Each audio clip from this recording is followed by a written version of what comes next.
vamos lá. Ô, Lília, pede permissão, é assim mesmo? No meu pede assim, continuar, eu aperto continuar. Eu acho que é isso mesmo.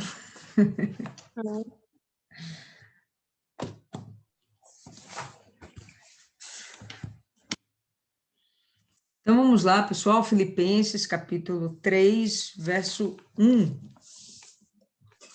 No mais, meus irmãos, regozijai no Senhor. Paulo já mandou a gente se alegrar no Senhor um bando de vezes até aqui, né? Nós só temos 2 capítulos e 1 versículo do terceiro, e ele já mandou a gente se alegrar no Senhor a todo instante. Escrever-vos as mesmas coisas não me é penoso, mas para vós é segurança. Aí eu fiquei lembrando quando a gente está lá na escola, e quando a gente está aprendendo a ler e escrever, o tanto de vezes que a gente repete aquele alfabeto, as letrinhas, a formação das sílabas, para então a gente começar a formar as palavras, ter compreensão, né, dos textos, e aí a gente começa a crescer em conhecimento. Quantas vezes a gente fez isso ao longo de um ano de alfabetização? Aí a gente passa para outra fase, e aí a gente começa a ver repetições em outras situações, e todo ano a gente evoluía mais um pouquinho, né? Entra na faculdade, a mesma coisa, às vezes a gente repete dentro da faculdade conceitos e informações que a gente viu lá no nosso ensino fundamental. Então, as repetições são interessantes até hoje para a gente, para que a gente venha solidificar um conhecimento, um entendimento. Quando Paulo fala isso, né, como a gente estava aqui brincando na estante, essa repetição às vezes pode parecer chata, mas na verdade não é, ela é necessária, tá? E Paulo tem essa compreensão. Então, Paulo passou um tempo lá em Filipos, acho que 1 ano, 2 anos, sei lá, um pouquinho, e com certeza ele deve ter pregado muitas vezes as mesmas coisas, como nós, né, hoje somos alimentadas muitas vezes do mesmo alimento. Muitas vezes a gente vai assistir uma reunião e a gente já viu aquela pregação sobre aquela palavra em algum momento. Mas o bacana é que aquela palavra, aquele alimento, já vem com um tempero renovado, já vem com algo a mais, que nos satisfaz de uma forma diferenciada. É importante a repetição, tá? E aqui não é uma coisa chata, Paulo, pelo contrário, ele faz uma conjectura bem interessante. Para vós é segurança, porque se isso tiver dentro de vocês, como eu estou insistindo aqui toda hora, falando, se isso estiver dentro de vocês, então Cristo vai sendo formado, Cristo vai sendo gerado, e vocês vão sendo cada vez mais animados na presença de Deus, fortalecidos no Senhor Jesus. De forma tal que vai ser muito difícil o diabo achar espaço em vocês, né, na sua mente, no seu coração, para fazer ninho e morada. Então, é interessante isso de Paulo, tá? Escrever-vos as mesmas coisas não me é penoso, ele já deve ter falado isso aqui outras vezes, mas para vós é segurança, isso é muito bom. E aí a mesma coisa que ele vai falar é o tal do guardai-vos dos cães. Guardai-vos dos maus obreiros. Cuidado com a mutilação. Quando ele fala guardai-vos dos cães e guardai-vos dos maus obreiros, a gente vai imaginar que são pessoas que estão dentro da igreja, que é aquela história do joio e do trigo, né? Então, não se mistura com trigo para você não acabar sendo contaminado. Não dê ouvido, ou melhor, não se mistura com joio para acabar não sendo contaminado. Não dê ouvido para aquelas pessoas que estão podres e que podem acabar te apodrecendo. E aí ele faz um trocadilho, cuidado com a mutilação. Na nossa cabeça, a gente já tem aqui um entendimento, e no verso 3 ele vai continuar, explicando exatamente o que vem a ser essa mutilação. A igreja está em franco desenvolvimento, tá? A igreja está ainda nas suas primeiras décadas de formação, a igreja primitiva, e, infelizmente, a gente vai ver ainda aquele ranço do judaísmo. E eles vão querer fazer com que todas as leis do judaísmo venham estar presentes e que sejam praticadas por aquela igreja que está se formando. Fato é que a igreja, ela vai se formar, né? Ela começa a acontecer com uma raiz judaica, verdade. Jesus era judeu, tá? Os primeiros discípulos, né, e apóstolos são judeus, verdade, está tudo certo. Porém, a esperança e a crença deles agora mudou. A esperança da salvação, ela não está mais na lei.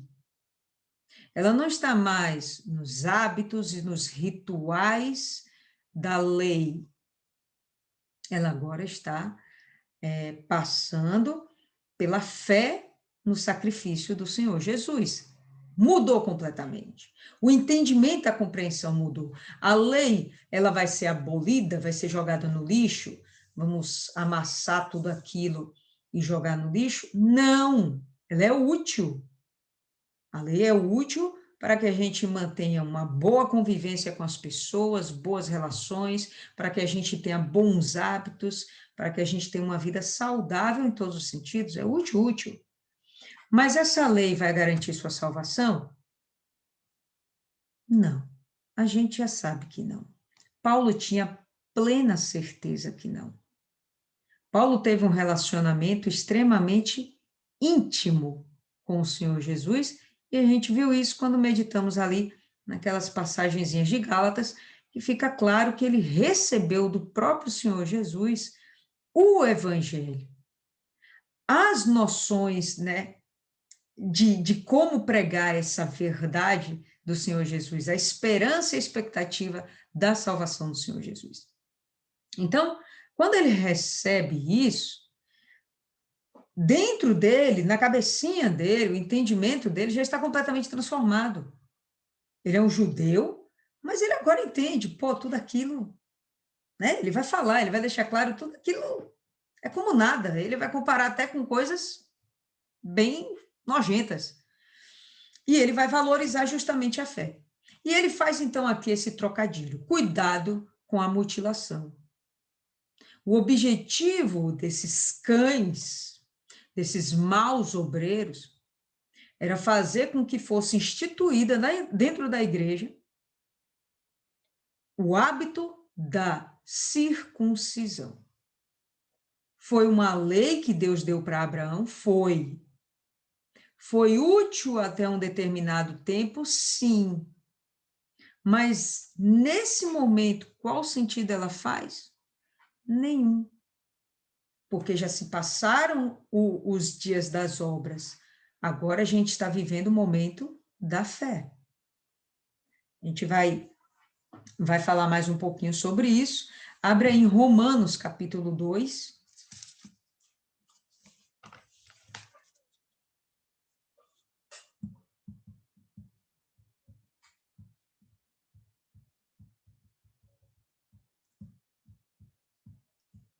Verso 25. E a gente vai ter o seguinte: porque a circuncisão é verdadeiramente proveitosa se tu guardares a lei. Beleza, circuncisão está para a lei. Mas, se tu és transgressor da lei, a tua circuncisão se torna em incircuncisão. Então, se você, para ter o benefício da lei, tem que praticar todos aqueles rituais, beleza, bacana, então vá lá, se circuncide. Agora, se você faz 1000 coisas e, na verdade, você tinha que fazer 1001, bom, então a sua circuncisão acabou de se tornar maldição. Ela se tornou uma incircuncisão. Se o seu objetivo é que você venha a ser salvo pela obediência à lei, então você se lascou. Por quê? Porque é impossível alguém obedecer toda a lei. Se assim fosse, não haveria necessidade do Senhor Jesus. Abra em Gálatas 6, um pouquinho mais na frente de Romanos.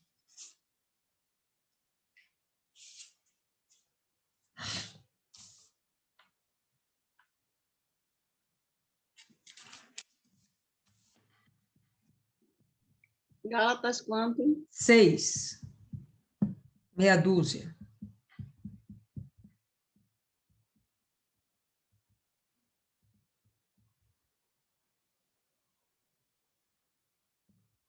Seis, 15.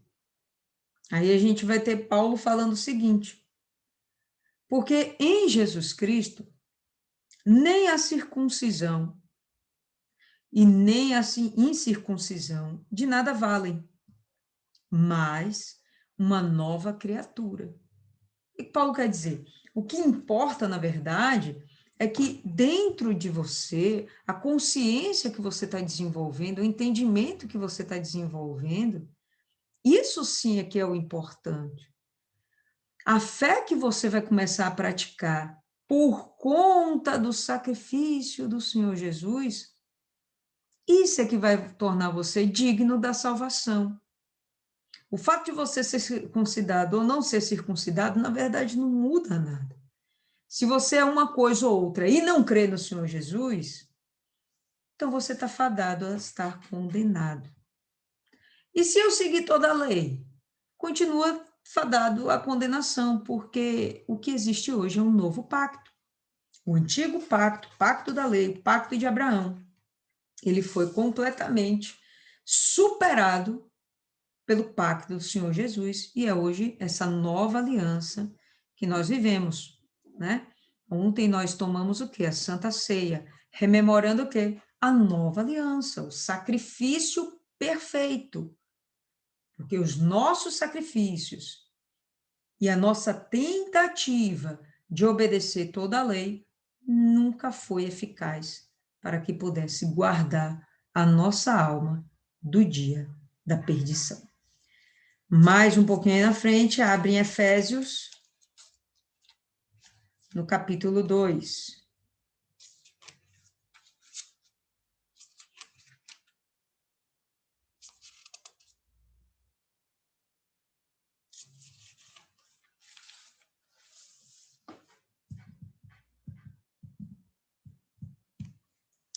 Dois versos 8 e 9. E aqui vem o significado de tudo. Porque pela graça sois salvos, por meio da fé. Não tem outro meio, não tem uma outra conexão, não tem outra história. Não tem uma outra alternativa.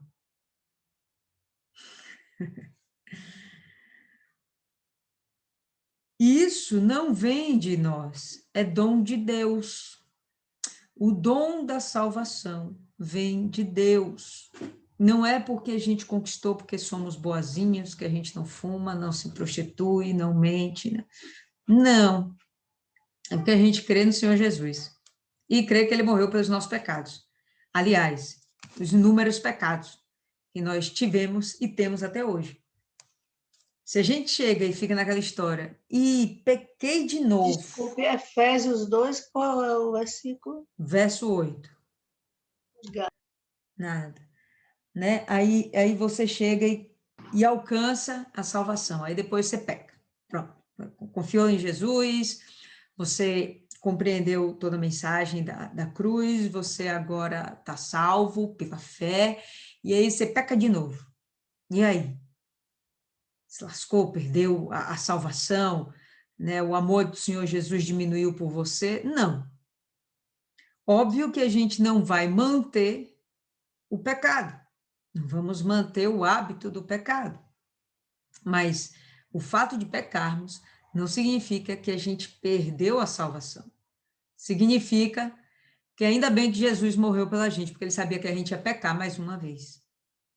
Então, o que a gente tem que absorver, o que a gente tem de apreender, de guardar, é que não podemos fazer nada para aumentar ou diminuir o amor do Senhor Jesus a nosso respeito, assim como não podemos fazer nada além de crer no Senhor Jesus para que sejamos salvos. Todo o resto é necessário? Vai ser, pessoal, tá? No momento que, por exemplo, né, é uma coisa que está no Antigo Testamento, está no Novo também, mas está lá no Antigo Testamento, devolver o dízimo. Bom, se eu não tenho uma igreja para congregar, com certeza vai haver muita dificuldade para eu apreender as coisas a respeito do Senhor Jesus, as coisas de Deus. Bom, então, quem vai manter aquela igreja? O dízimo e as ofertas. Não adulterarás. É uma coisa que está lá no Antigo Testamento, nos 10 mandamentos, inclusive. Bom, se eu deixar de praticar isso, vai me fazer mal? Óbvio. Eu vou ter uma família desestruturada, vai gerar uma guerra de ciúmes, brigas, contendas, destruição de famílias. Então, o resto da lei é proveitosa? Óbvio que é proveitoso. Mas é porque eu deixei de adulterar, é porque eu devolvo o dízimo, que eu vou ser salva? Não, decididamente não. Isso vai me tornar religiosa. Se eu tiver minha confiança de que as minhas obras é que vinham me dar a garantia da salvação, então eu me tornei religiosa. E aí, meu irmão religioso vai ficar aqui. Não vai subir com Jesus e vai lutar pela salvação aqui na Terra, se houver tempo para isso ainda. Se não, morre como religioso e vai para o inferno como religioso. Tá?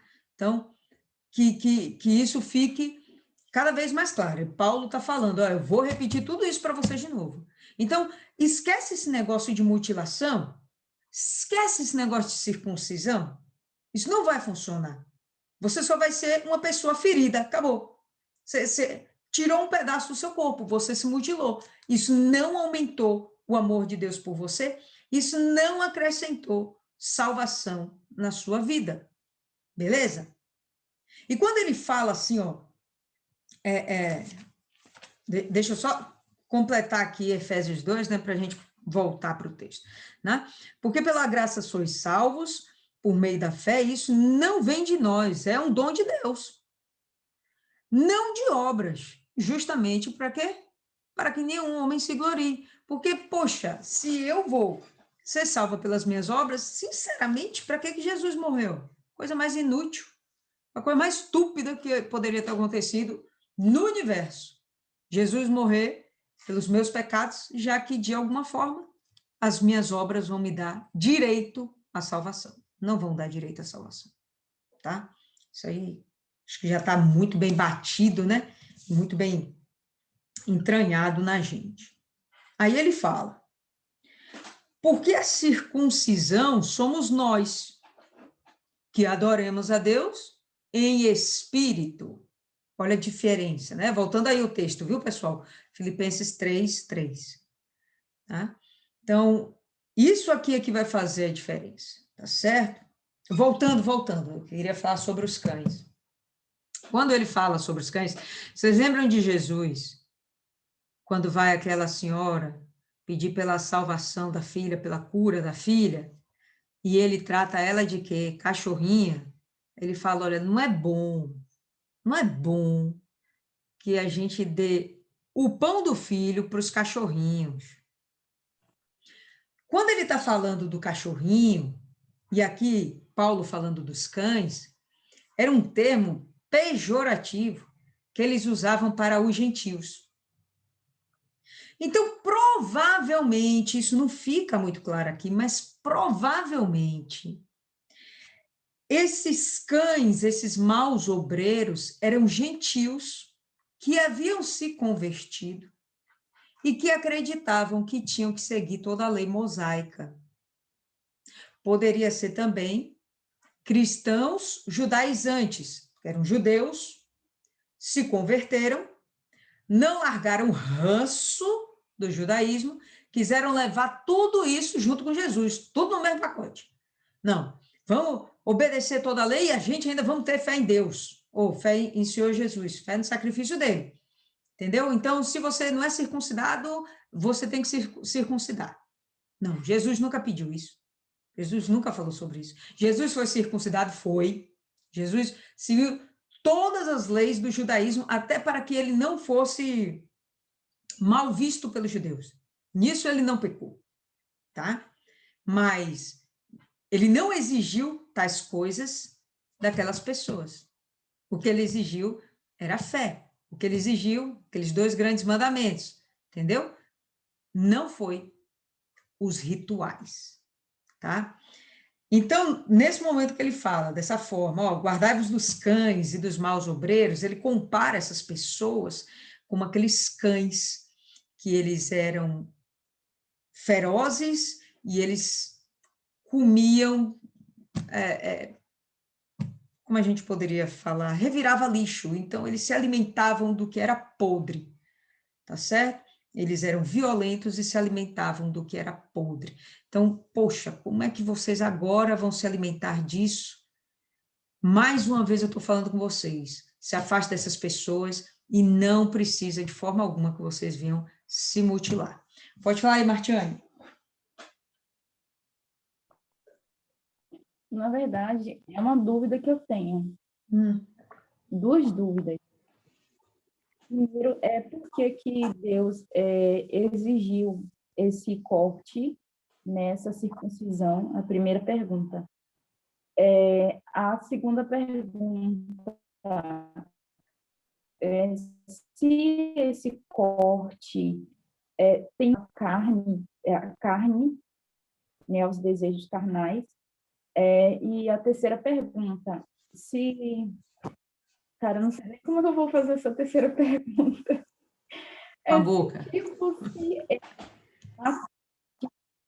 digamos assim, tira, tipo assim, eu não vou dizer a potência, mas enfim, na hora do ato lá, tipo, interfere em alguma coisa? Não, vamos um de cada vez. Então, primeira pergunta, por que que Deus instituiu a circuncisão, tá? Deus dá essa lei para Abraão, tá bom? E eu imagino, pessoal, isso não fica muito claro, mas Deus instituiu para que de fato houvesse uma diferença entre o povo dele e os demais. E diga-se de passagem, de fato, não foram só os judeus que praticavam a circuncisão. Os judeus praticavam porque Deus mandou. Pronto. Abraão recebeu lá a mensagem, ele começou a praticar. Então, todo filho de Abraão tinha que ser circuncidado para que houvesse uma separação dos demais povos. Contudo, essa circuncisão não abria mão de que eles obedecessem todas as demais leis de Deus que vão ser dadas depois, não é nesse momento com Abraão. As leis mosaicas, elas vêm depois, justamente com Moisés, com a saída do Egito, tá bom? Beleza. Então, entendo que a necessidade foi de tornar esse povo especial, separado. Todas essas coisinhas era para mostrar, olha, esse homem aqui é de Deus, tanto que as mulheres não eram circuncidadas. O homem é que tem a obrigação de carregar a unção de Deus e derramar sobre a sua família e ensinar a sua família a seguir a Deus, os ditames do Senhor. Tá? Então, só o homem que recebia essa marca, tá? Era uma marca. Outros povos faziam isso também, mas inclusive com rituais pagãos, tá certo? Eles faziam isso com rituais pagãos, mas não tinha nada a ver com Deus. Mas outros povos também praticavam isso e tem povos até hoje que praticam das mulheres. E isso é de fato mutilação, tá? Ainda hoje existe esse tipo de coisa. Segunda pergunta, se corta a carne? Corta, tá? Então, ao 8º dia da criança, o judeuzinho vai pegar lá uma pelezinha que fica excedente no pintinho lá do molequinho e corta. Então, a cabecinha dele, a glande, vai ficar sempre aparecendo, e ao redor vai ficar parecendo um anel, né? A carnezinha, ela fica parecendo um anelzinho. É muito parecido com a cirurgia de fimose. Eu não tenho filho e eu nunca vi ninguém fimosado, então não faço muita ideia de como seja, só procurando na internet alguma figura, mas fica parecendo um anelzinho, tá certo? Ao redor da glande. Terceiro, não faz nenhuma diferença no ato sexual, tá? Inclusive, em alguns casos, isso até ajuda a manter a saúde. Como eu estou dizendo, meninos que fazem a cirurgia, né, de fimose, a fimose dá dor, dá desconforto, inclusive quando adulto, dá desconforto no ato sexual, então é interessante que se faça, tá certo? Quando faz, não interfere em nada no ato sexual, no prazer, não tem nada a ver, entendeu? Respondido? Martiane. Então, pronto, vamos lá. Isso aí. Então, enfim, onde eu estava? Versículo 3, né? Então, porque a circuncisão, a circuncisão somos nós que adoramos a Deus em espírito. Então, a marca que a gente recebe hoje não é mais no nosso corpo, é no nosso íntimo, é o Espírito Santo. É uma coisa espiritual. Então, ninguém vai ver no nosso exterior, fisicamente falando, o Espírito Santo dentro da gente. Mas elas vão perceber que há algo diferente. As pessoas olham para você hoje e falam: poxa, você era assim, hoje eu vejo algo diferente em você. Tá? Então, esse algo diferente é a presença do Senhor, é o brilho de Deus na sua face, né? O brilho de Deus nos seus olhos, a alegria do Senhor nas suas expressões, né? O positivismo que tem dentro de você, o otimismo, a esperança, as coisas boas que tem dentro de você. Isso vai fazer com que as pessoas vejam: pô, você é diferente. Quem está te causando essa diferença? Isso aí vem de Deus, é o Espírito Santo, é o dom de Deus, tá? Então, para nós, a circuncisão não faz sentido, qualquer outro tipo de mutilação não faz nenhum sentido. Tá? A marca que a gente recebe do Espírito Santo e nos regozijamos em Cristo Jesus, nos alegramos em Cristo Jesus. E não temos confiança na carne. Então, a nossa carne está mutilada, não vai fazer diferença realmente. Não agrega nenhum conteúdo espiritual. Tá? Embora eu também possa ter confiança na carne, se algum outro homem pensa que pode confiar na carne, ainda mais eu. Aí Paulo vai começar a dar exemplos. Se estamos aqui falando sobre a carne, realmente então eu era motivo de ser o primeiro dos salvos. E ele vai citar um monte de exemplos do porquê que ele deveria ser o cara mais santão de toda a existência. Entendeu? Talvez até mais santão que Jesus, que ele perseguiu os discípulos de Jesus, né? E aí ele começa, versículo 5. Fui circuncidado no 8º dia. Protocolo judaico. Mostra que os pais dele eram judeus praticantes. Nenê nasceu, esperou completar o 8º dia, vai lá no templo, faz o que tem que fazer. Corta o prepúciozinho do bichinho e ele já tem a marca. Esse menino, ele é um judeu, ele é um israelita, ele é um hebreu. Tá? Beleza. Então, se a gente for começar a ver a caminhada de Paulo, ele já começa ponto positivo, circuncidado. Da linhagem de Israel. Então, ele é filho de Abraão. Filho de Abraão, tá bom? Da tribo de Benjamim. Ele está legitimando a ascendência dele. Tá? Eu não sou qualquer um. Eu sou um hebreu que vem da raiz de Abraão. Hebreu de hebreus. Minha família não é misturada, não. Mamãe é judia, melhor dizendo, e papai é judeu, tá? Não é assim, quer dizer, judeu maneira de falar, né? Porque ele já diz aqui que é da tribo de Benjamim, então o pai ou a mãe era da tribo de Benjamim, não necessariamente da tribo de Judá. Hebreu de hebreus. E no tocante à lei, um fariseu, meu amigo, aqui já foi demais. Fariseu era aquele que se separava para cumprir toda a lei. E ele era um cara dedicado, exemplar. Desde o início eu falo, Paulo era um cara disciplinado. Não dá para dizer outra coisa dele. E tudo que tem disciplina tem sucesso. Então, ele era um cara disciplinado, ele tinha sucesso quando ele queria seguir a lei. Então, ele era um fariseu. Segundo ao zelo, né, o zelo da lei, do cumprimento da lei, eu era um perseguidor da igreja. Olha, eu zelava tanto pelo judaísmo que eu comecei a perseguir a igreja. E ele foi um dos maiores perseguidores da igreja primitiva.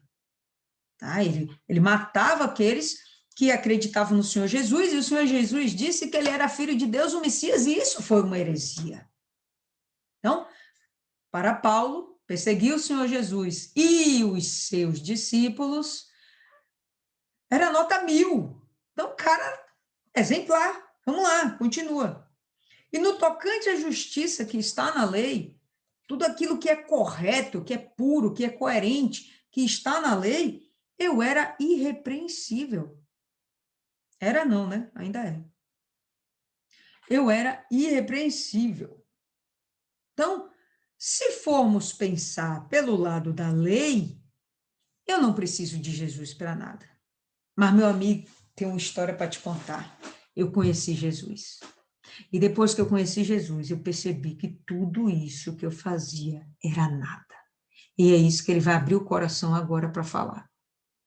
Depois que eu conheci Jesus, depois que eu conheci esse Filho de Deus, depois que eu tive a oportunidade de provar, de receber em mim o Espírito de Deus, a salvação e todas as promessas que o Senhor Jesus enunciou aqui nessa terra, meu irmão, aí a minha vida foi outra, e aí ele continua no versículo 7 dizendo: mas as coisas que para mim eram consideradas como ganho, como coisas realmente importantes, reputei-as como perda por Cristo.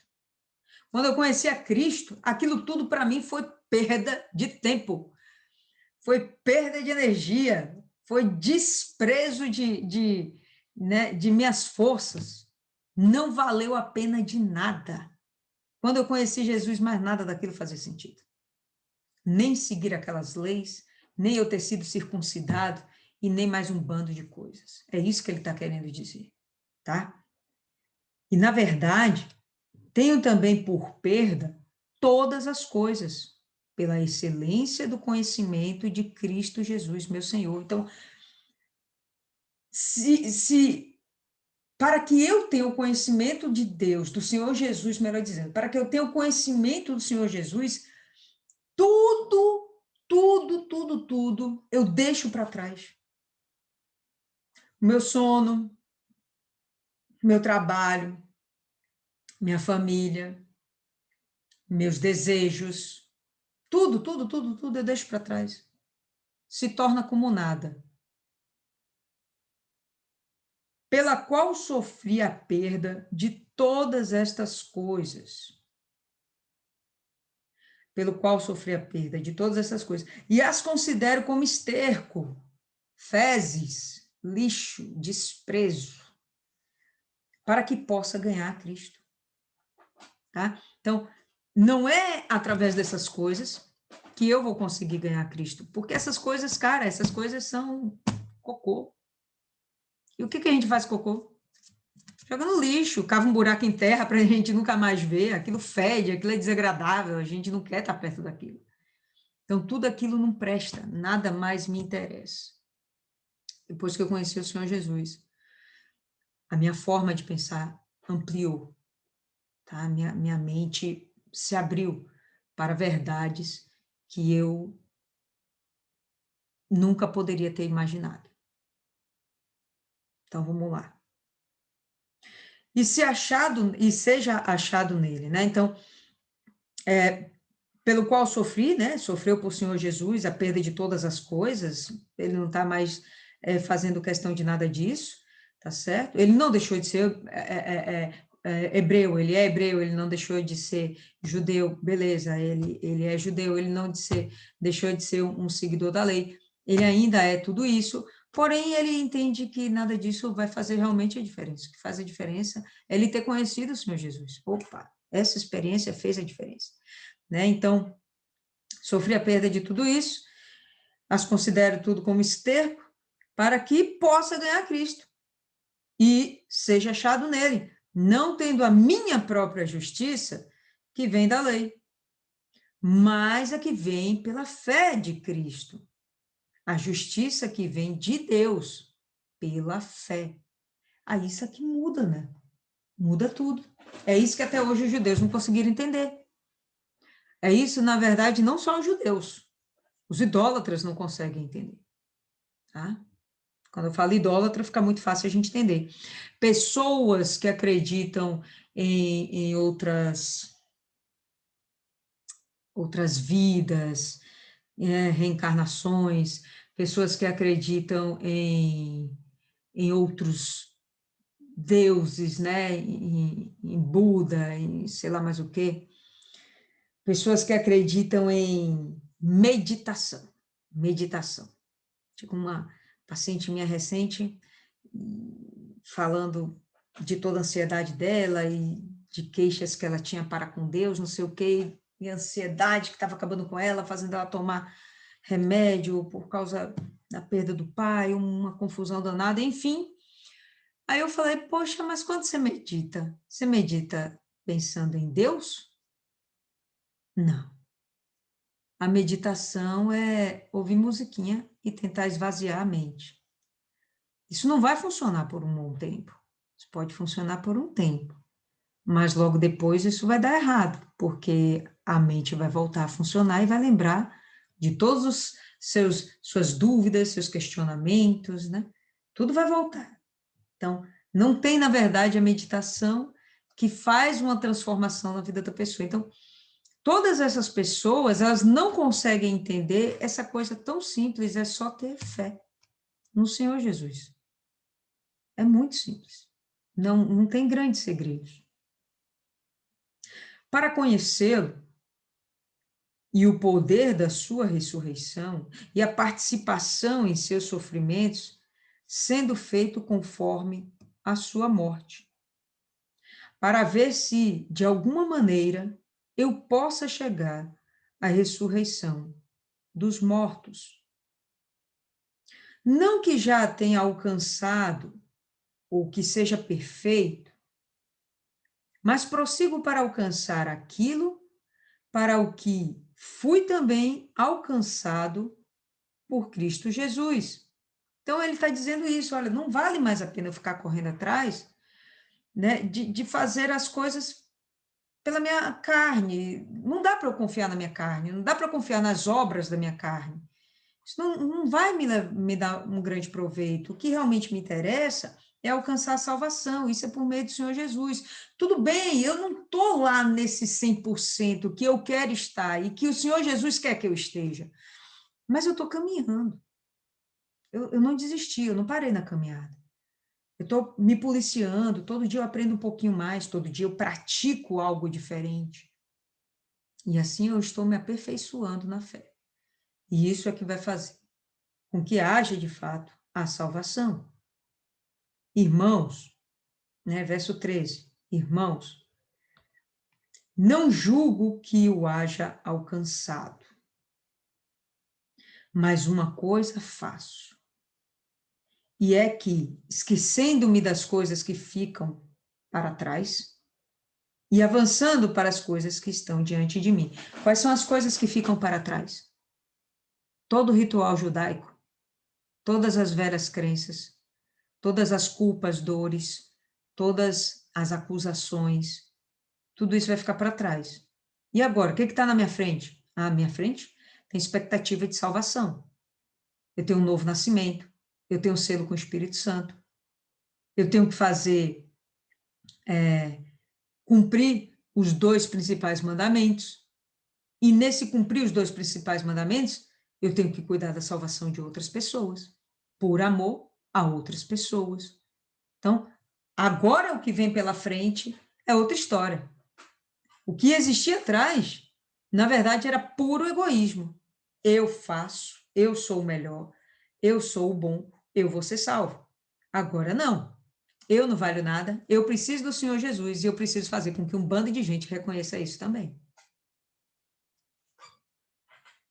Prossigo para o alvo pelo prêmio da soberana vocação de Deus em Cristo Jesus. O prêmio da soberana vocação, salvação. E eu acho legal quando ele fala soberana vocação de Deus em Cristo Jesus, né? Qual a sua vocação hoje? Ah, eu tenho uma inclinação para saúde, eu tenho uma inclinação para ensino, né? Eu tenho inclinação para isso, para tecnologia. Ele está falando aqui que a vocação dele é servir a Cristo. E essa soberana vocação, né? Ele vai cumprir a risca. É isso que ele está fazendo aqui agora, com muito prazer. Ainda que entre algemas, né? Ele está preso, a gente sabe. Por isso, todos quantos já somos perfeitos, tenhamos este mesmo sentimento. E se sentis alguma coisa de outra maneira, Deus deve revelar ainda esta a vós. Quando ele fala desse ser perfeito, não é a perfeição, a gente já sabe disso. Não é a perfeição do Senhor Jesus, é a caminhada em busca disso, tá? É a caminhada. E a gente sabe que todo dia a gente aprende mais um pouquinho. E se sentis alguma coisa de outra maneira, se você sente que você não é perfeito, Deus deve revelar ainda esta a vós. Então, Deus vai revelar para você o que você pode melhorar, o que você precisa melhorar, o que você é capaz de se aperfeiçoar. O que não dá é para você parar. Puxa, eu não consigo vencer isso. E aí você fica lá, prostrado, paralisado, não toma conta da sua vida mais, não pega as rédeas da sua vida e conduz. Não, você só se acomoda. Essa questão do acomodar-se diante de alguma dureza que você está vivendo, né, de alguma dificuldade que você ainda não consiga superar de si mesmo, isso é a maior tolice que você pode fazer. Entendeu? Maior tolice. Voltando ao caso dessa senhora que eu estava falando, né? A perda do pai dela deixou ela muito chocada e até hoje ela questiona a Deus. Por que levou meu pai? Tanta gente ruim nesse mundo, levou meu pai. E não levou meu pai com muito sofrimento. Por quê, por quê, por quê? E acha que Deus é injusto. Claro que conversei com ela, etc e tal, mas, enfim, vamos olhar o jeito, o modo dela pensar. Na cabeça dela, aquelas coisas funcionam dessa forma e ela está tentando superar. Ela está tentando, ela não quer ficar parada nisso, isso está causando tanto mal para ela. Ela está tendo que tomar remédio para dormir e tal, não tem um bom sono, se não toma remédio, não dorme. Isso está fazendo tanto mal para ela, ela entende que ela está buscando alguma coisa, ela está buscando sair desse buraco, desse fosso que ela está. Só que não está buscando da forma certa. A busca dela é terapia de homens, meditação de homens, musiquinha, colocar você numa vibração alfa. Mas isso não vai resolver, infelizmente. Aí você tem os mesmos problemas. Aí você tem ansiedade, aí você tem uma confusão consigo mesmo, não consegue desenvolver afeto, etc. Bom, o que você vai fazer? Você vai parar na vida? Vai esquecer que você tem que tomar atitude? Não tem uma atitude melhor do que conhecer Jesus. É isso aqui que Paulo está repetindo. Se a coisa ainda não aconteceu, como está aqui no verso 15, Deus vai te revelar, mas você tem que buscar, você tem que fazer a sua parte. Vai buscar que nem essa minha cliente? Cara, você vai perder tempo.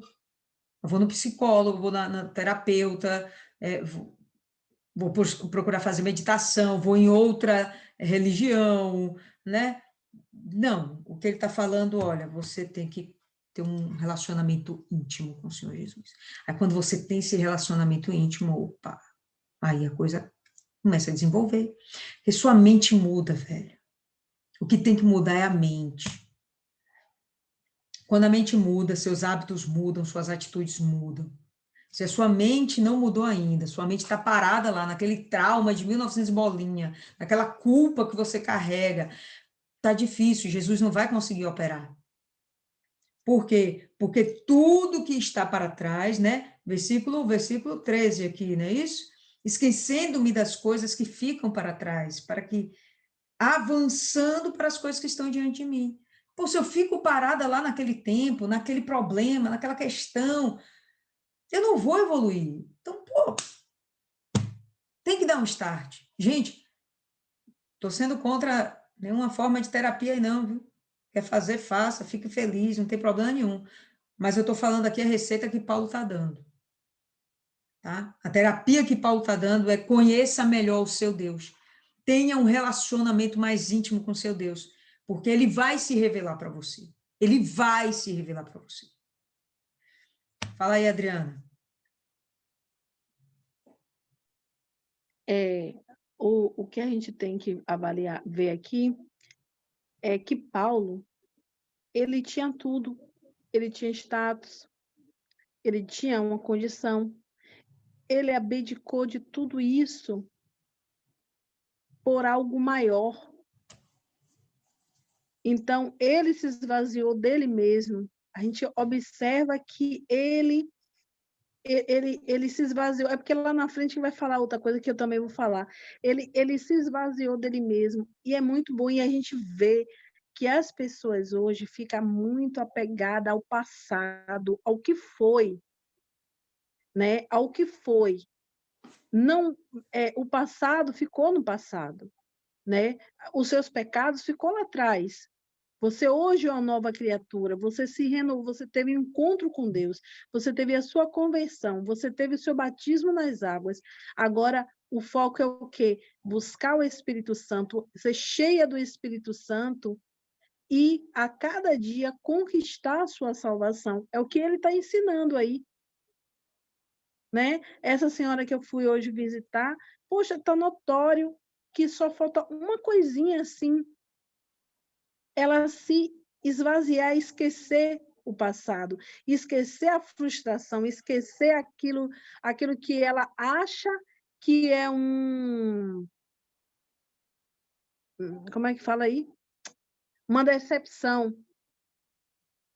Mas não é uma decepção. A decepção não é dela, é do outro que praticou. Se ela não tivesse visualizando homens, ela estaria firme, ela estaria curada, estaria liberta. Mas as pessoas, muitas das vezes, entram numa religião, entram numa igreja, olhando para homens, não vivendo para si, porque a gente não vai salvar o outro.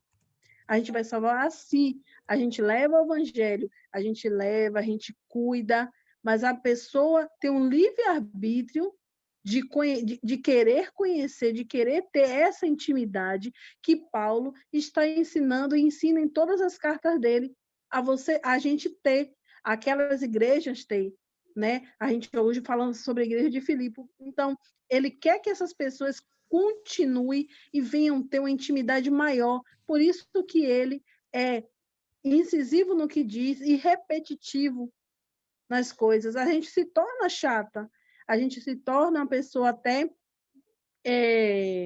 intolerante, desagradável. Por quê? Porque você está repetindo a mesma coisa, mas porque a gente não quer o mal daquela pessoa, a gente quer o bem. Mas a pessoa não olha por esse lado. Só vai visualizar isso no momento que tiver no sufoco. Poxa, bem que fulano de tal falou. Só isso. Pois bem.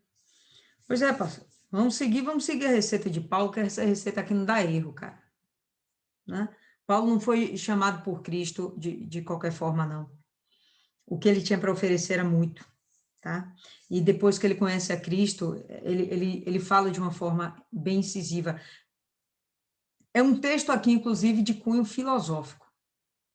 Ele faz você abrir sua mente. Ele faz você abrir sua mente. Então, olha só. Mais do que ele contando uma experiência própria, ele está fazendo com que a gente entre na mente dele, com que a gente conheça como é que é a mente dele, que já é como a mente de Cristo. Tá? Então, porém, naquilo aqui já chegamos, andemos segundo a mesma regra e sintamos a mesma coisa. Né? Essa questão de regras não é falando das regras do judaísmo, não. A regra é seguir em frente, deixar o passado para trás, seguir em frente. Essa é a regra. Vamos buscar Cristo. Vamos seguir o que ele mandou, o que ele falou, todas as orientações que ele disse. Foi amar o próximo. Tá? A base de toda pregação do Senhor Jesus é amor. A base é amor. Tá? Repetindo, não é aquele sentimento que a gente tem uma pessoa por outra, uma afeição. Não, é sacrifício. Tá? Amor é sacrifício. A gente amar o próximo, a gente sacrificar pelo próximo, fazer algo pelo próximo, deixar o nosso egoísmo de lado, nos tornarmos altruístas. A gente pensar primeiro no próximo, fazer o que ele já falou no capítulo passado, que a gente se diminua e veja todo mundo ao nosso redor como se fosse maior do que a gente. Tá? Então, essa é a regra. Irmãos, sede também meus seguidores, e marcai os que assim andam, né? Ó, seguindo o exemplo que tendes em nós, né? Marcai, observai os que assim andam. Por quê? Porque ele é perfeito? Não, não é que ele é perfeito, mas é que ele já absorveu a ideia do Senhor Jesus. Ele já absorveu toda a esperança que há no Senhor Jesus. A ideia central do sacrifício na cruz, ele já compreendeu. Então, segue esse exemplo. É isso que ele está falando. Segue esse exemplo, vai dar certo. E todos aqueles que tiverem esse mesmo posicionamento, pronto, olha para eles, se mire neles, veja essas pessoas como pessoas de bom proceder, que podem te ajudar, que podem fazer com que você vá mais longe, tá? Na sua caminhada da fé, para que você chegue realmente no seu objetivo, salvação, tá? Porque muitos há, dos quais muitas vezes vos disse, e ainda também digo a vós, chorando, que eles são inimigos da cruz de Cristo. Esse é o único momento na Bíblia que fala que Paulo chorou. Tá? A preocupação dele, o amor dele pelas almas, ele tem motivo para chorar, gente. Ele está preso, mas ele está bem, ele tem Jesus. Ele está chorando aqui por almas que podem se perder. Por que essas almas podem se perder? Por causa dos inimigos da cruz. Pessoas que continuam trazendo do passado coisas para o presente. Os rituais antigos, o ato da circuncisão, fazer com que a lei prevaleça sobre a fé. Fazer com que você fique lá, ó, perturbada. Não, você fez aquilo. Você lembra? Você não é digna. Você não merece ser salva. Jesus não te ama. Por quê? Porque você errou de novo. Mas e de novo? Foi mais uma vez. Aí fica aquela acusação, aquela perturbação, aquela pressão que não vem de outro. Não é, a não ser do inimigo da cruz. Satanás. Satanás que usa a boca de alguém para ficar acusando. Entendeu? Se a gente ficar realmente se apegando, olhar para o nosso passado, esquece, velho. A gente não dá um passo para frente. Porque a gente era podre. Não merecíamos, a gente não merece. Merecemos não, a gente não merece até hoje, né? O Senhor Jesus, o sacrifício do Senhor Jesus, ele não merece. A gente não merece a salvação, a gente não merece. Mas é dom de Deus, eu tomo posse, é pela fé, eu creio, acabou. Tá? Então, quando a gente entende essa compreensão, acabou, mudou o pensamento, mudou a condição. Então, ele chega aqui chorando, vos digo que essas pessoas, né, eles são inimigos da cruz de Cristo, cujo fim é a destruição. Se o nosso fim é a salvação, o deles é a destruição. Cujo Deus é o seu ventre, Deus com letra minúscula, seu ventre, cuja glória é a sua vergonha, que só pensam nas coisas terrenas. O que tem dentro do nosso ventre? As nossas necessidades. Comer, beber. Esse comer e beber depois se transforma em quê? Isso mesmo você pensou, esterco. A pessoa fica pensando só nas próprias necessidades. Egoístas. Tudo que elas precisam, elas vão buscar se encher. Tá? Elas querem receber a glória do mundo. Vai dizer que ela é perfeita para te acusar. Não, você não presta. Você isso, você aquilo. Eu sou a tal. Eu sou o tal. Mas você. Aí você, pô, é mesmo, ela é tal, ele é tal, e eu não presto. A glória que essa pessoa vai ter é a glória que sai da sua boca. Mas não é a glória de Deus. A glória que ela está buscando aqui, na verdade, de coisas terrenas, vai passar. Tudo isso vai ser destruído. Tudo isso vai ser desprezado. Tá?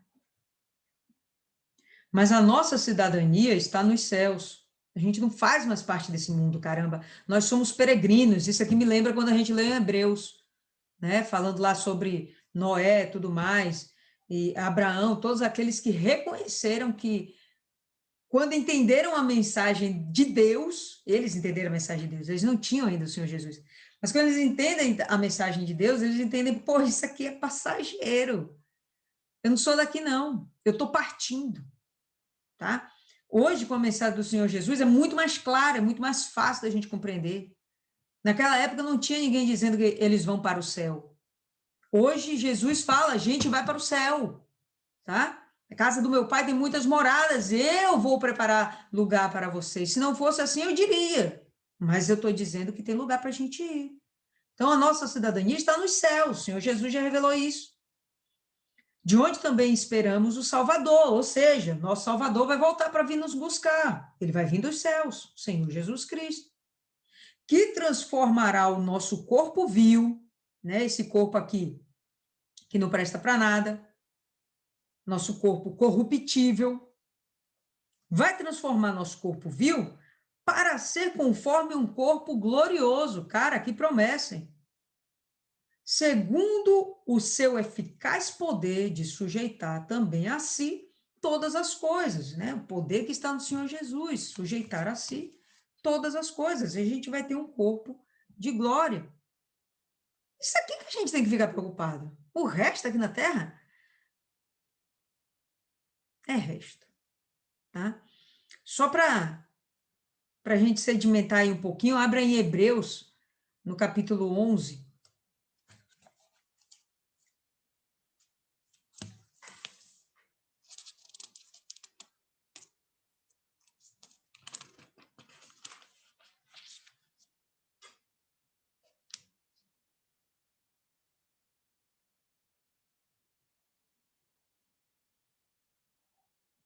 Todo mundo? Hebreus 11.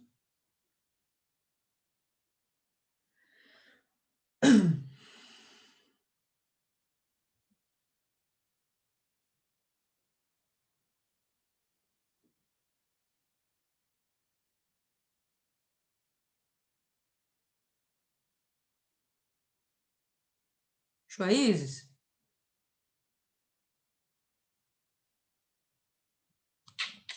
Depois de Filipenses aí, um pouquinho mais para frente.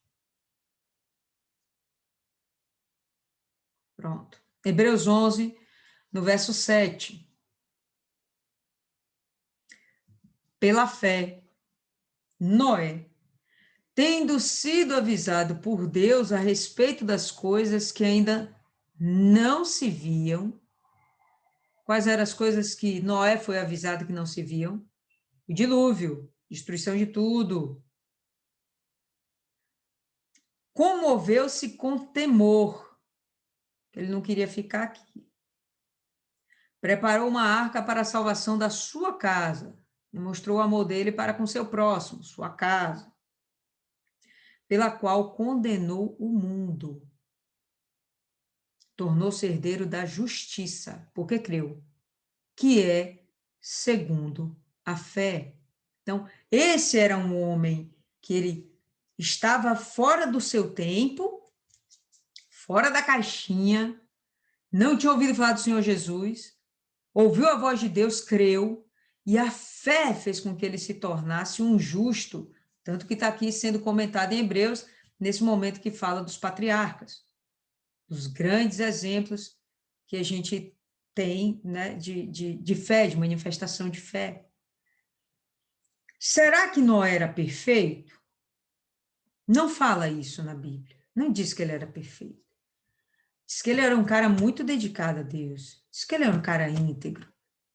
Né? Ele tinha inúmeras qualidades. Mas não significa que ele fosse perfeito. Tinha suas falhas. Por que Deus escolheu esse cara?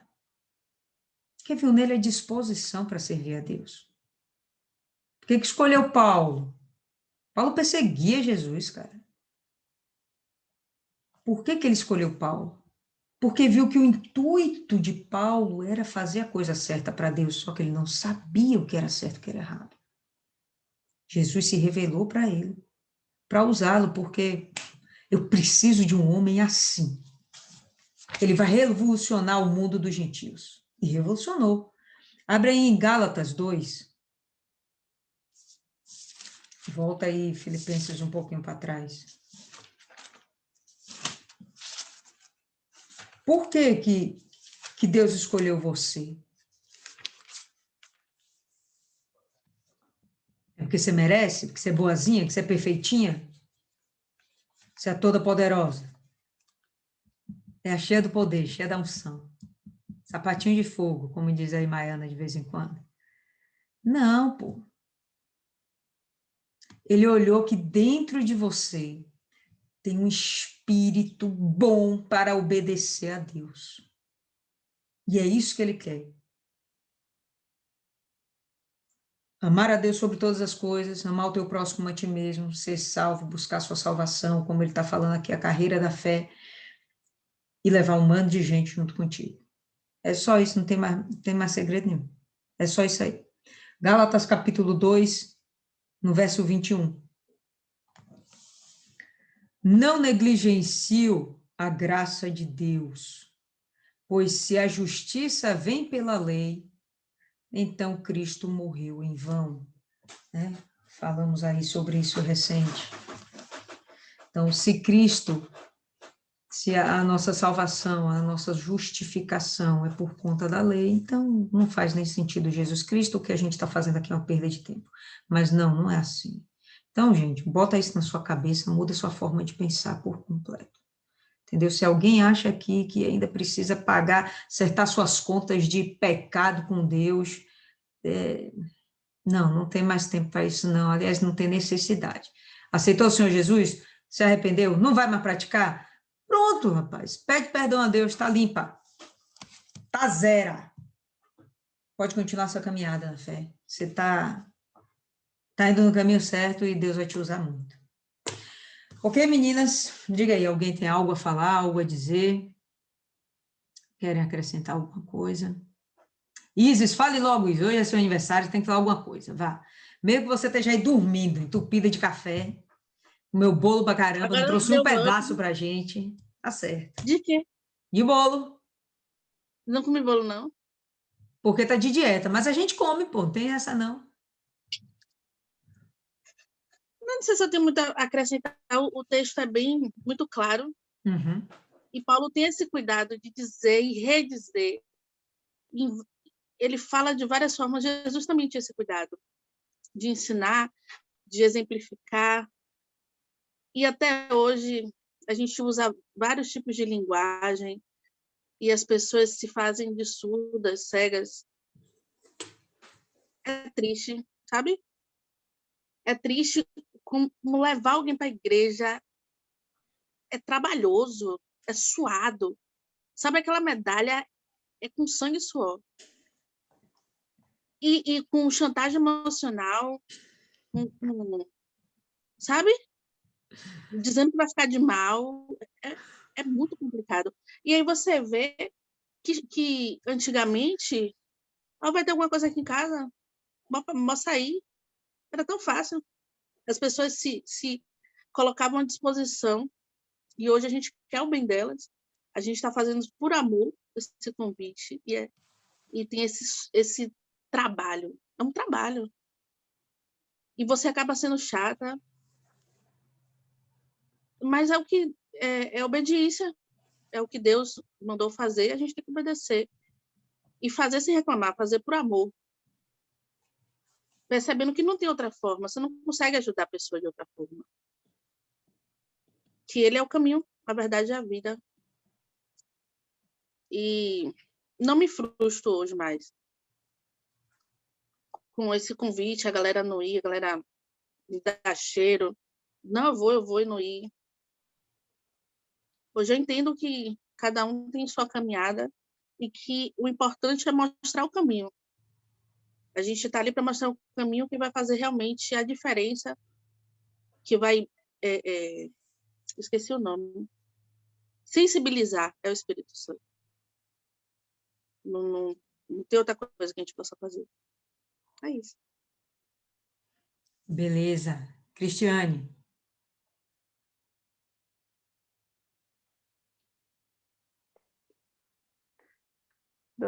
Boa noite, gente. Boa. Como o Isis falou, esse texto é muito... já diz tudo. Mas o que me chamou mais a atenção foi o capítulo 7. Verso 7. Quando ele... Isso, o verso 7. Quando ele disse que repudiou tudo, né? Mas o que para ele era ganho, ele repudiou perda por Cristo. Ele não teve problema nenhum em perder, em abrir mão de tudo que ele tinha, de tudo que ele era, para servir a Cristo. Imediatamente, assim como no momento que Deus o chamou, né, que ele passou por tudo aquilo, ele mesmo sem conhecer Deus, só em ouvir a voz dele dizendo que ele era o Jesus a quem ele perseguia, nesse momento ele abriu mão.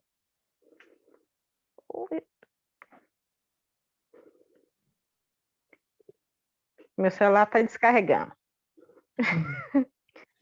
Ele não teve problema, e hoje a gente vê, eu falo por nós mesmos, nós temos problemas de abrir mão de alguma coisa. Às vezes a gente não tem tudo isso que ele teve, como ele era, como ele diz aqui, um fariseu, né? Hoje, às vezes a gente não tem todo esse poder que ele tinha, mas às vezes um pequeno sentimento que a gente tem por alguém impede da gente abrir mão para servir a Deus, e a gente fica apegado àquilo ali, ó, e não dá o valor, o total valor à salvação da alma da gente. E é bem complicado. Foi isso. Tô caindo de sono. Tô vendo vocês aí. Dia de quinta-feira para mim é pesado. Fala aí, Martiane. Estão me ouvindo direitinho? Sim, sim.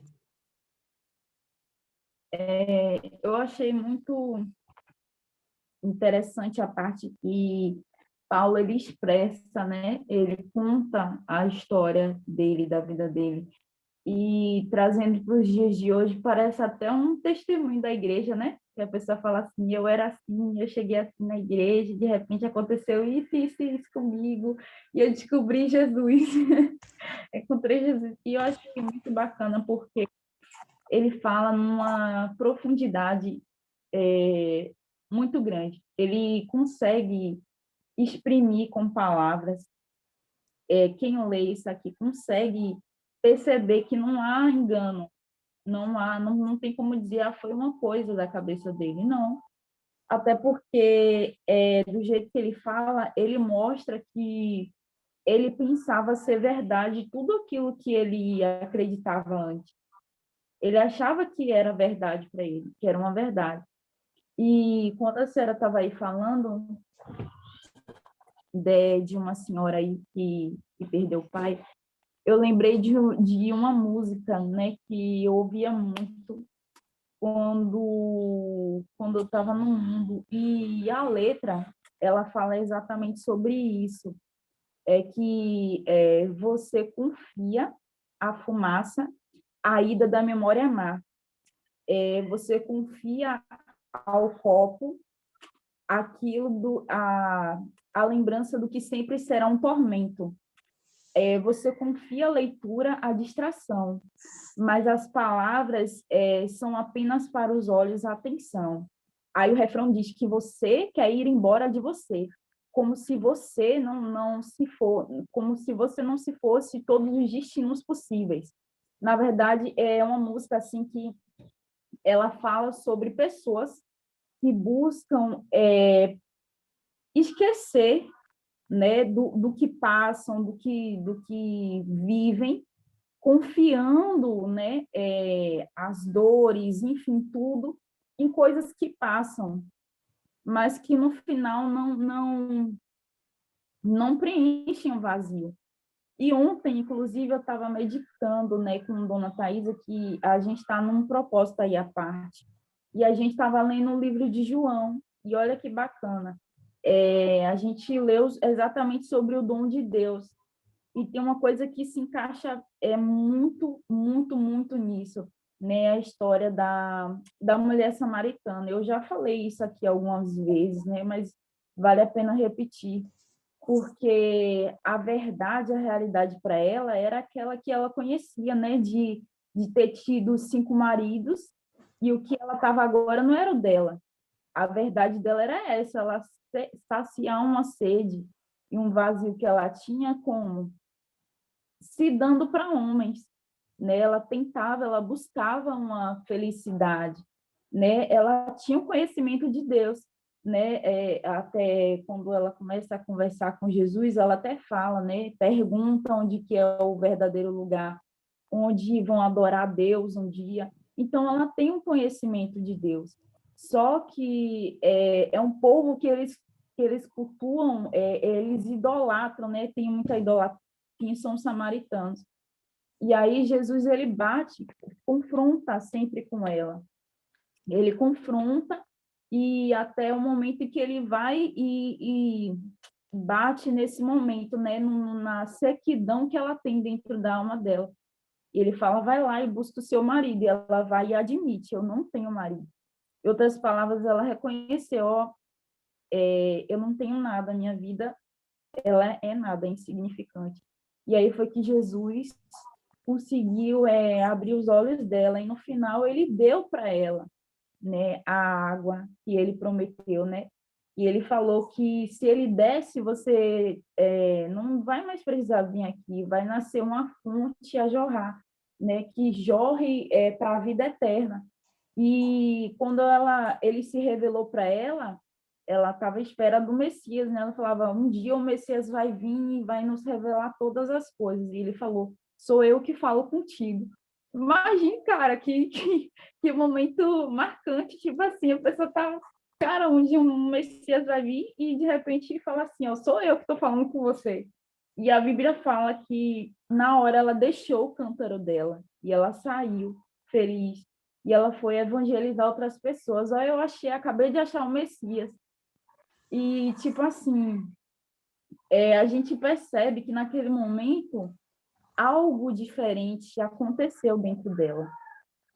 E ela começou a falar de Jesus para as outras pessoas. E se a gente lê o restante da história, é muito interessante, porque as pessoas foram, ao pedido dela, né, foram encontrar um Messias. E eles já disseram para ela, a gente crê nele, mas não porque você falou, a gente acredita nele agora porque a gente viu que ele realmente é o Messias. E é muito interessante, muito marcante essa experiência com Deus que a pessoa tem, é algo muito profundo, é algo muito, muito íntimo, muito pessoal. Não tem como uma pessoa falar, eu tive tal experiência, você com certeza teve a mesma que a minha, e outra pessoa, eu também tive essa experiência. Não, porque Deus ele trabalha de formas diferentes na vida das pessoas. Mas todas as pessoas que Deus chama, elas são essenciais na obra, né? No propósito, elas são essenciais no propósito, mas Deus vai usar cada uma de uma forma diferente, né? Assim como Deus usou Paulo de uma forma, Deus usou Pedro de outra forma, Deus usou cada discípulo de uma maneira, e hoje eles não existem mais, né? Tá aí a história deles, né? Tá aqui a palavra para a gente se alimentar todos os dias e a gente pesar a nossa vida, a gente vê todos os dias se a gente realmente está na fé, se a gente está andando direitinho com Deus, se a gente está renunciando às nossas vontades, se a gente está sendo realmente a circuncisão, né? Como que está falando, a circuncisão somos nós. Será que a gente está sendo realmente esse sacrifício, né? A própria oferta de vida, a gente está agradando a Deus? E é muito,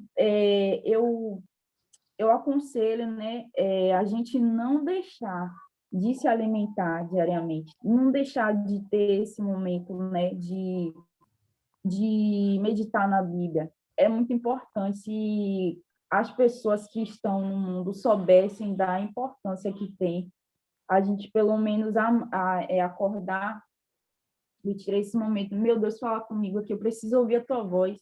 Ou então, meu Deus, me ajude como lidar hoje com o meu dia, estou passando por determinada situação. De repente, isso já aconteceu várias vezes comigo, né? Eu lembro que antes eu tinha depressão antes, né?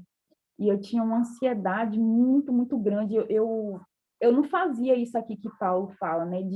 De deixar o passado para trás. Eu alimentava muito, muito, muito. Eu lembro como se fosse hoje, né?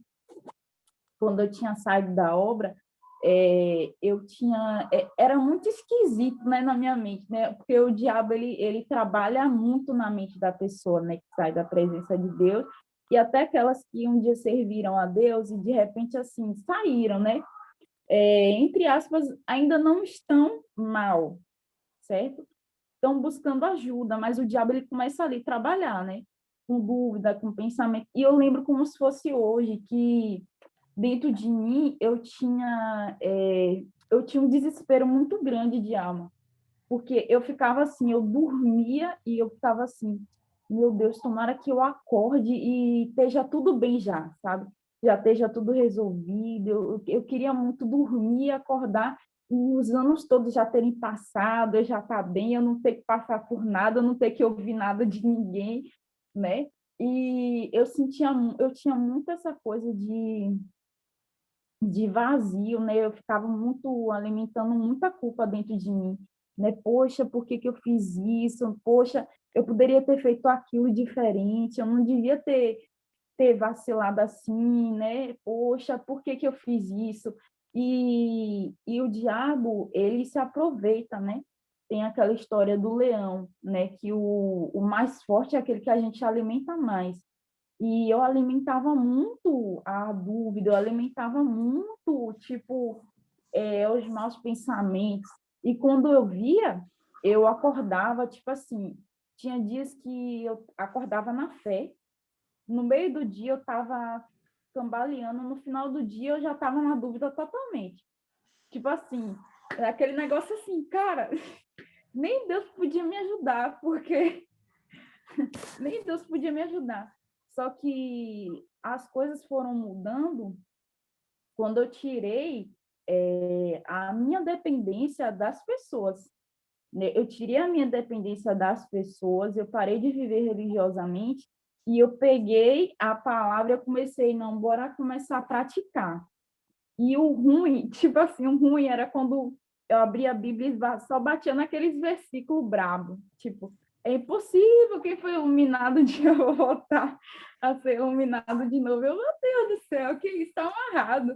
Tipo, eu lembrava do que um pastor falava. O pastor falava assim, Martiane, você tem que pegar a palavra de Deus, mas não é para se enterrar, não. É para você se levantar. Aí, tipo, quando eu vi esses versículos assim, poxa, tá amarrado, tá dizendo isso aqui, mas eu vou ir contra isso aí. Eu vou ir contra isso aí. Eu ia, meditava. Aí até que chegou um dia que tinha algumas coisas ainda que eu precisava vencer. Aí eu fui conversar com o pastor me orientou, eu fui seguir direitinho o que ele falou. Aí eu, tá certo, eu vou ir contra tudo isso. Mas eu vou dizer para vocês, hoje eu estava pensando, né, numa situação que aconteceu, eu sozinha, eu falei assim, o diabo, ele não esqueceu de mim. Ele não esqueceu de mim.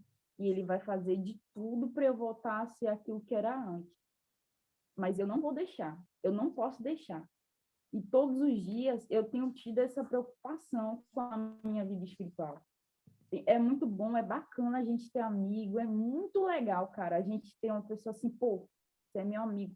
Mas, tipo assim, eu, uma decisão minha, né? Não estou falando para ninguém fazer isso, pelo amor de Deus. Mas eu decidi ser uma pessoa só. Eu falo com todo mundo, converso com todo mundo, cumprimento, mas eu não ando com todo mundo. Porque eu não sei do interior de todo mundo. Eu não sei quem está bem, eu não sei quem está mal, eu não sei quem está do meu lado, aparentemente pode estar, pô, você vai arrebentar, você vai vencer. E quando eu virar as costas, tipo assim, eu não posso ter maus olhos, obviamente, mas quem garante que aquela pessoa não vai estar se deixando ser usado pelo diabo, tá mal, entendeu? É muito bom a gente estar com pessoas da fé, mas a gente tem que conhecer os nossos limites, a gente tem que ser igual Paulo, bem definido no que a gente quer e na nossa fé, porque se a gente não for definido, já era mesmo. O diabo vai deitar e rolar. E a gente não pode se enganar, né? A gente não pode se deixar levar por nada e por ninguém. A gente tem que ter a nossa fé, independentemente dos outros. A gente tem que ter a gente tem que ser firme na nossa fé. E é isso aí. Perfeito. Muito bom. Dona Adriana.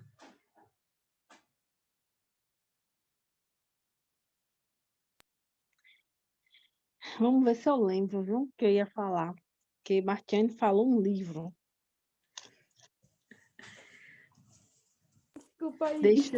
Deixa eu dizer. O que eu observei aqui, tudo já foi falado por você. Eu acho que você esmiuçou esse capítulo bem. E ficou poucas palavras, a gente vai ser sempre redundante, né? Dentro do texto que a gente leu, a gente observa que Paulo está alegre, ele nunca está triste, mesmo estando preso, mesmo ele estando ali por motivo, né? Qualquer um ficaria triste, desanimado porque está preso, porque perdeu sua liberdade, o seu direito de ir e vir, mas ele não, ele se alegra porque ele tem um objetivo. O objetivo de Paulo é maior do que as igrejas, as cartas que ele mandava, né? Era levar o evangelho de Jesus, era garantir a salvação dele e ganhar o máximo de almas. A gente vê que Paulo foi suscitado, é suscitado que fala, né? Sim, pode ser, não sei. Suscitado por Jesus para chegar até nós. Porque se ele deixasse na mão de Pedro, esse evangelho poderia morrer até ali nos judeus. Mas não, ele precisava de alguém que tivesse coragem de enfrentar os romanos, que tivesse coragem de ter todas as represálias, de ser preso, de ser chicoteado, de ser maltratado, mas a gente observa que Paulo em nenhum momento esmoreceu. Em nenhum momento ele olhou para dentro dele e disse: o que eu estou fazendo aqui? Eu sou uma pessoa esclarecida, eu não tenho necessidade de estar passando por isso. Mas ele passou por amor a Cristo e amor às almas. Eu acho que o principal foi amor às almas, porque ele sempre escrevia para aquelas pessoas com amor. Ele exortava, que a gente vê que tem cartas aqui que ele desce o sarrafo, mas essa carta em especial, ele mostra para a gente que a gente necessita de ter uma intimidade com Deus. E essa intimidade não vai vir de ninguém, somente da gente com Deus. Essa ligação entre nós e Deus. A gente vai convidar as pessoas, a gente vai chamar as pessoas, mas nós temos que ter a nossa comunhão, a nossa ligação. É como ontem, nós participamos, você falou, é assim, algo que se a gente for, a gente não consegue falar em palavras, né? O que Deus faz com a gente, quando a gente participa da Santa Ceia, é uma ligação que a gente está tendo com o Senhor Jesus. É uma renovação de aliança, é uma intimidade tão grande que se as pessoas analisassem, elas não iriam nunca se desviar do caminho de Deus.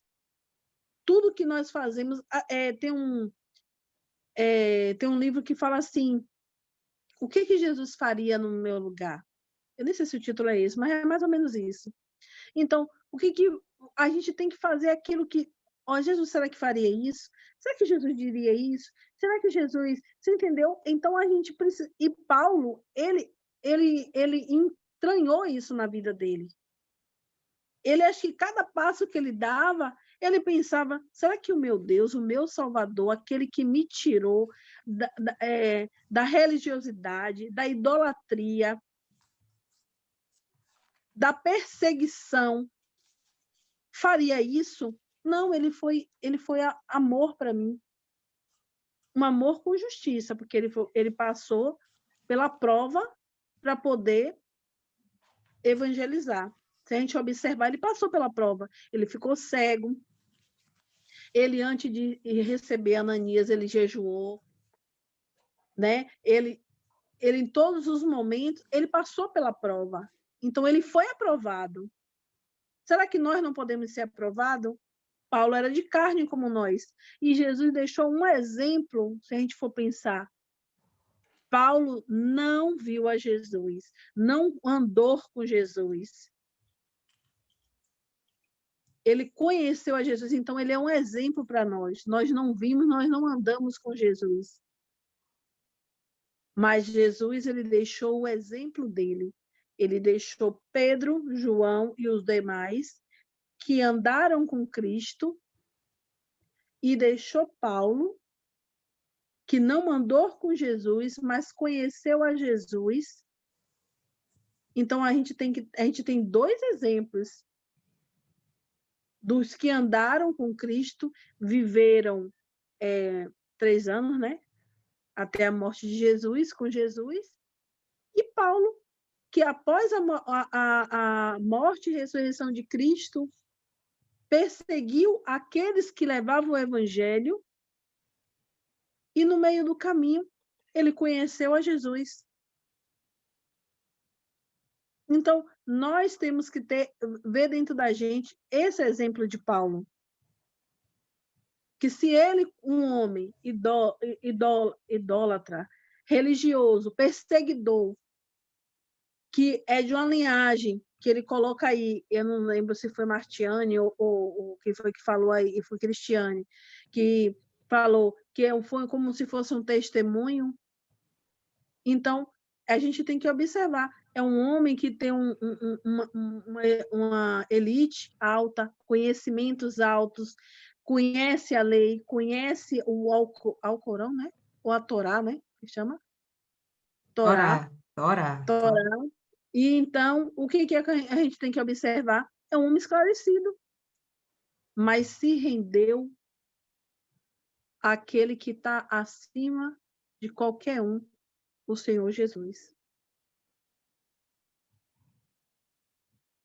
Sim, senhora. Sim, senhora. Olha, Tá bom, Dona amiga. Cida daqui a pouco cai com cara ali na tela do computador. Dona Maria também.